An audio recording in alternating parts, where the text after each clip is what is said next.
கரூரில் கடந்த செப்டம்பர் 27ஆம் தேதி நடந்த நிகழ்வுகளின் வடுக்கள் அவ்வளவு எளிதாக மக்கள் மனங்களை விட்டு அகன்றுவிடாது. அந்த நாளில் நடந்தது என்ன என்பதை மீண்டும் ஒருமுறை பார்த்துவிடலாம்.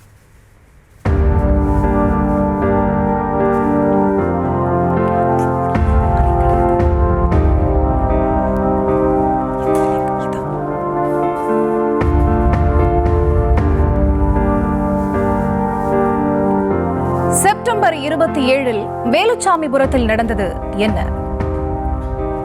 காலை 11 மணி முதல் கூட்டம் அங்கே கூட துவங்கியது.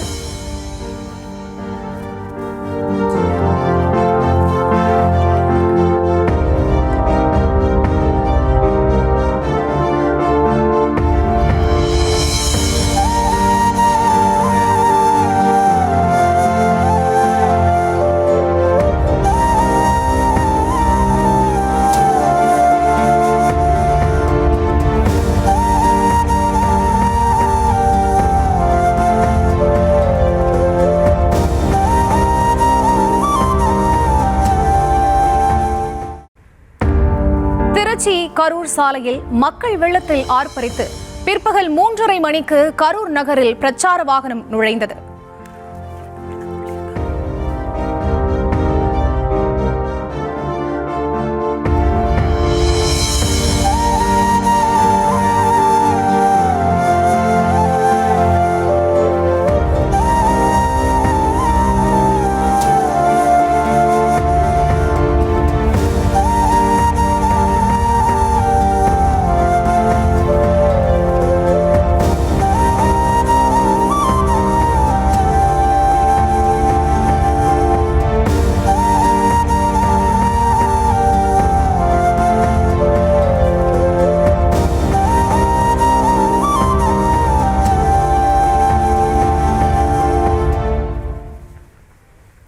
பிற்பகல் 3:50 மணியளவில் ஒவ்வொரு சாலைக்கும் இருக்கக்கூடிய அந்த கொள்ளளவை தாண்டி மக்கள் கூட்டம் நிரம்பி வழியக்கூடிய சூழ்நிலை ஏற்பட்டது.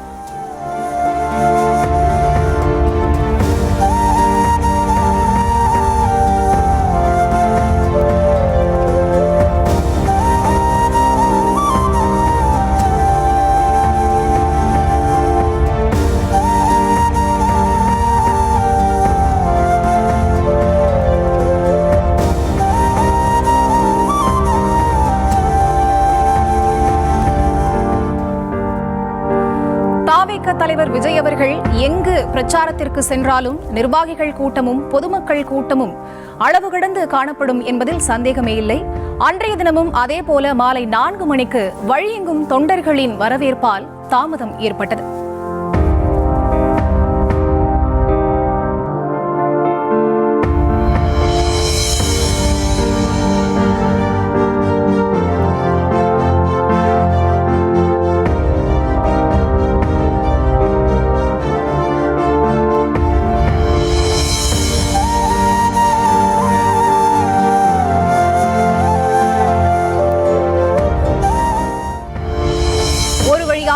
மாலை 4:30 மணிக்கு கரூர் மாவட்ட எல்லைக்குள் பிரச்சார வாகனம் ஊர்ந்து வந்தது.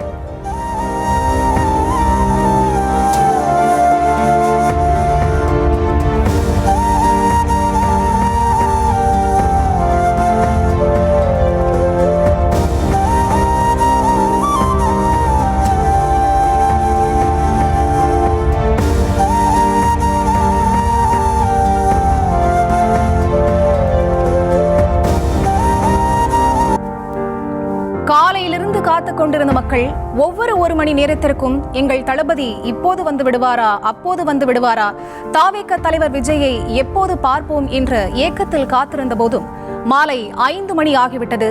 ஆனாலும் வேலுச்சாமிபுரத்திற்கு பிரச்சார வாகனம் வந்தடையவில்லை.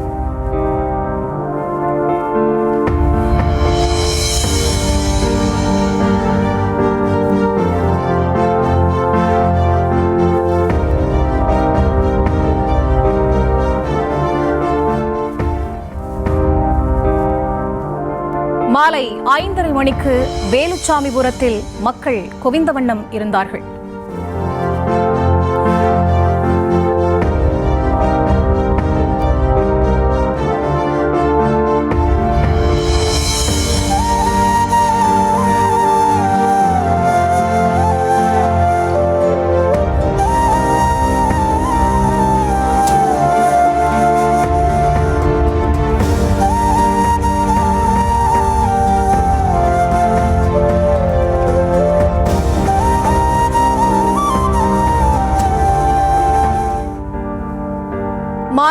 6:30 மணி ஆகிவிட்டது. அப்போதும் கூட மக்கள் வெள்ளத்தில் நீந்தி வந்த தாவேக தலைவர் விஜயின் பிரச்சார வாகனம் வேலுச்சாமிபுரத்தில் மக்கள் சந்திப்பு நிகழ இருந்த இடத்திற்கு வந்து சேரவில்லை.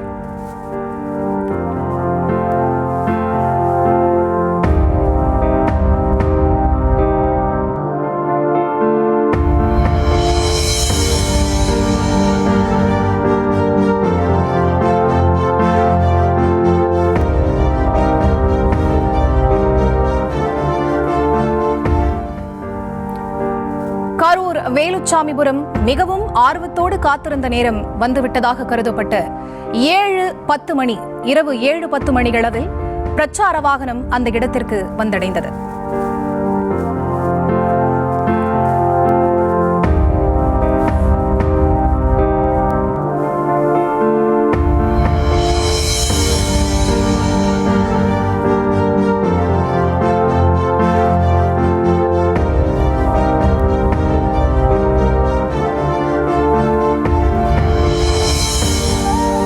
தாவேக தலைவர் விஜயின் மக்கள் சந்திப்பு கூட்டத்திற்கு தாவேக தரப்பிலிருந்தும் காவலர்கள் தரப்பிலிருந்தும் அனுமதி வழங்கப்பட்ட நண்பகல் 12 மணியிலிருந்து கிட்டத்தட்ட 7:30 மணி நேரம் கடந்து விஜயின் பிரச்சார வாகனத்தை தொண்டர்கள் அங்கே புடைசூழ வந்தார்கள்.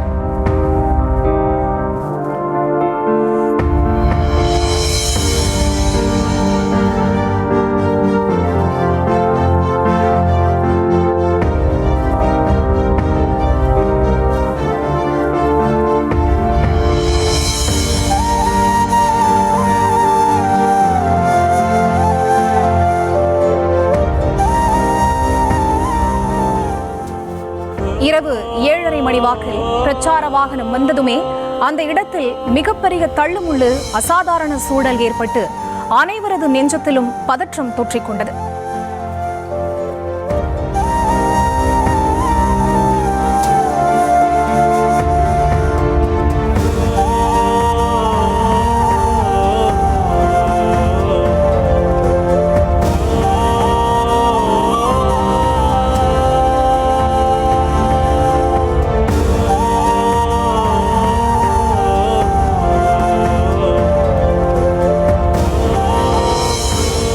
இரவு 7:45 மணியளவில் விஜய் மேலே பிரச்சார வாகனத்தின் மேலே ஏறி நின்றதும் அங்கே அலைகளையாக சாறை சாறையாக திரண்டிருந்த மக்கள் ஒருவருக்கொருவர் முண்டியடித்து கட்டுக்கடங்காமல் தள்ளுமுள்ளில் ஈடுபட்டனர்.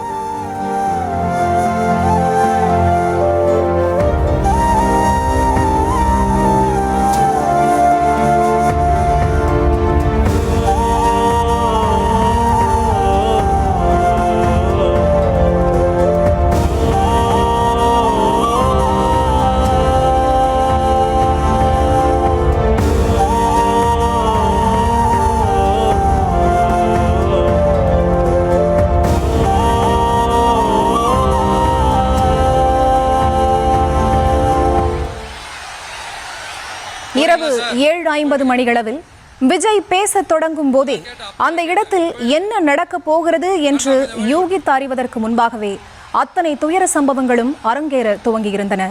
ஆம்புலன்ஸுகள் அந்த இடத்துக்கு வர தொடங்கின. கொஞ்சம் வழி விட்டுருங்க, போயிடுங்க.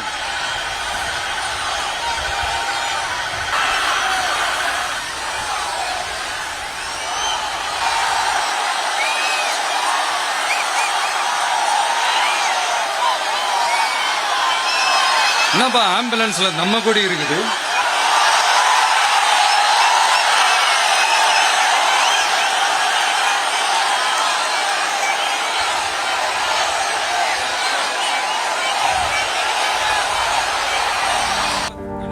இரவு 8 மணிக்கு அந்த இடத்தில் நிலவிய அசாதாரண சூழலை உணர்ந்து தொண்டர்களை நோக்கி தண்ணீர் பாட்டிலை விஜய் வீசினார்.